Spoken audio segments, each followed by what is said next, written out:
Figure ही बना देते हैं इसका, ठीक है।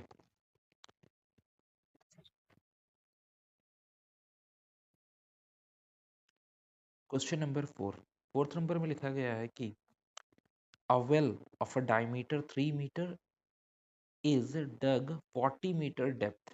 इसका मतलब ये हुआ कि एक कुआं बनाया जा रहा है, ठीक है ना। कुआं कुछ इस तरह का शेप में हो जाएगा, मान लेते हैं, ठीक है। और द अर्थ टेकन मतलब उससे जो भी मिट्टी निकलेगा उसको क्या करना है, स्प्रेड, उसके चारों तरफ वो उसको फैला देना है, एक रिंग के जैसा। एक रिंग के जैसा फैलाना है, इसका मतलब है कि ये कुछ इस तरह का शेप में बन जाएगा, ठीक है। ये फिगर बन के आ रहा है, क्लियर है, फिगर दिख रहा है। अब आगे बात करते हैं कि ये जो निकाल के हम लोग बाहर रखे हैं वो 4 मीटर चौड़ा है। कितना, 4 मीटर चौड़ा है। 4 मीटर चौड़ा है, इसका मतलब है कि ये है सेंटर, यहाँ से यहाँ तक का डिस्टेंस, ये जो था ये सिलेंडर का है। और बाहर का बात करें, बाहर का मतलब यहाँ से लेके पूरा यहाँ तक, इसमें सिर्फ ये वाला पार्ट जो है वो है 4 मीटर। क्या बोला गया, 4 मीटर चौड़ा। तो 4 मीटर चौड़ा सिर्फ उसी को बनाया गया है रिंग के चारों तरफ, ठीक है। पहले से इसका डायमीटर 3 मीटर था, इसका मतलब है ये रेडियस हो जाएगा 3/2 मीटर। और हाइट दिया गया था इसमें 14 मीटर का, यानी कि पूरा हाइट, पूरा यहाँ से लेके यहाँ तक का हाइट 14 मीटर है। हम लोग को क्या करना है, हम लोग को बोला गया है कि जो हाइट होगा एम्बैंकमेंट का, यानी कि ये वाला हाइट बताना। ये भी एक सिलेंडर का शेप ही है, ये भी एक सिलेंडर ही बन के आ रहा है, ठीक है। तो यहाँ पे देखते हैं क्या क्या हम लोग को बोला गया था। सबसे पहले जो कुआं का यानी कि वेल का बात करें, तो वेल का जो वॉल्यूम होगा, जो कुआं का जो वॉल्यूम होगा, वो जो इम्बैंकमेंट बनाया गया है इसके चारों तरफ जो बनाया गया है उसका वॉल्यूम के साथ क्या होगा, इक्वल होगा, ठीक है। ये सिलेंडर है, ये पहले कुआं जो है वो सिलेंडर है, इसका वॉल्यूम जो होगा वो होगा पाई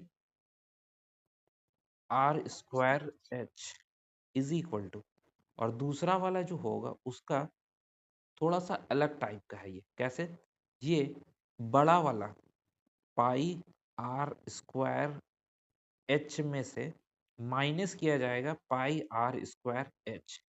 अब ये क्या बोल रहे हैं हम लोग, यहाँ बात कर रहे हैं कि इसको अगर हम लोग देखें थोड़ा दूसरे तरीके से, इसको बना के दिखा रहे हैं यहाँ पे। ऊपर से देखेंगे तो कैसा दिखेगा, ये इस तरह का दिखेगा, दिख रहा है। ये हो गया अंदर वाला का, और ये है पूरा बाहर वाला। ये है 4 मीटर और ये है 3/2 मीटर। इसका मतलब हुआ कि बड़ा वाला जो रिंग आ रहा है इसका सेंटर से लेके यहाँ तक का डिस्टेंस है 4 + 3/2, यानी कि 5.5। अगर इसको सॉल्व करेंगे तो आएगा 5.5। और छोटा वाला जो अंदर में दिया गया है, अंदर में जो है वो तो हम लोग को पता ही है, अंदर का कितना था, अंदर का दिया हुआ था 3/2।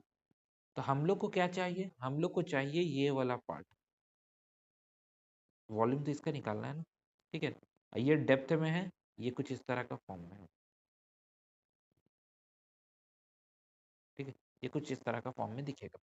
अब तो हम लोग जो लिखे हैं, हाइट हम लोग को नहीं पता, मगर हम लोग को दो चीज पता चल चुका है। पहला, ये है कैपिटल आर, और छोटा आर तो हम लोग को दिया ही हुआ था 3/2 यानी कि 1.5। तो यहाँ लिखते हैं, इसमें थोड़ा ध्यान दे तो कुछ कॉमन निकलेगा, जैसे पाई कॉमन निकलेगा, एच कॉमन निकलेगा, कैपिटल आर स्क्वायर माइनस छोटा आर स्क्वायर, और यहाँ पाई आर स्क्वायर और ये एच हो जाएगा। अब ध्यान दे तो ये पाई और ये पाई कैंसिल होगा, बाकी आर कुछ कटने वाला है। अब हम लोग को वैल्यू पुट करना होगा। छोटा आर कितना था, 3/2 था, 3/2। तो 3/2 का स्क्वायर, और एच का वैल्यू जो था वो, एच का वैल्यू था 14 मीटर, ठीक है। 14 मीटर लिख देते हैं, is equal to capital H हम लोग को तो निकालने बोला था, बड़ा वाला निकाले हैं आर 5.5 का स्क्वायर, माइनस छोटा वाला कितना है 3/2 मतलब 1.5, ठीक है। 3/2 को हम 1.5 भी लिख सकते हैं। तो यहाँ पर जब इसको सॉल्व करेंगे तो ये आ रहा है 9/4 इंटू 14, और ये है एच और यहाँ जो वैल्यू लिखा हुआ है 5.5 का स्क्वायर करेंगे तो आ जाएगा 30.25 और 1.5 का करेंगे तो 2.25 होता है। अब अगर कुछ कट रहा है तो काटेंगे, जैसे ये 2 का टेबल में कट रहा है 7, तो 7 9 63 बाई में 2, यहाँ पर h लिखे हैं, इस दोनों को सब्ट्रैक्ट किए तो आया 28, दिख रहा है 2.5 2.5 जो 0.25 है वो कट गया, बचा 28। अब h का अगर बात करें तो h का वैल्यू हो जाएगा 63/2, 28 मल्टीप्लाई में है, इधर आएगा तो क्या होगा, डिवाइड में हो जाएगा 28। ठीक है, अब इसको सॉल्व करेंगे, कुछ कट रहा है तो काटेंगे। 2 का टेबल में कट रहा है, 2 से 1 3, अच्छा ये 26 लिख दिया 63 की जगह में। हाँ, इसको हटाओ यहाँ से। हाँ, 63/2 इंटू 1/28 इक्वल टू h। अब इसमें काटना था, कुछ कट रहा है, नहीं कट रहा है, 63 डिवाइडेड बाई 8 2 16, 2 2 4 और 5 56। h थोड़ा अजीब आ गया, h का वैल्यू कितना दिया है? 7 से, सही जवाब, 7 से कटेगा। 7 9 63, 7 8 56। 8 का टेबल से इसको डिवाइड करेंगे तो 1.10, यानी कि फिर से 1 2 0, 8 2 16 5। h का वैल्यू आ रहा है 1.125 मीटर। ये हम लोग का फाइनल आंसर हो जाएगा इस क्वेश्चन का।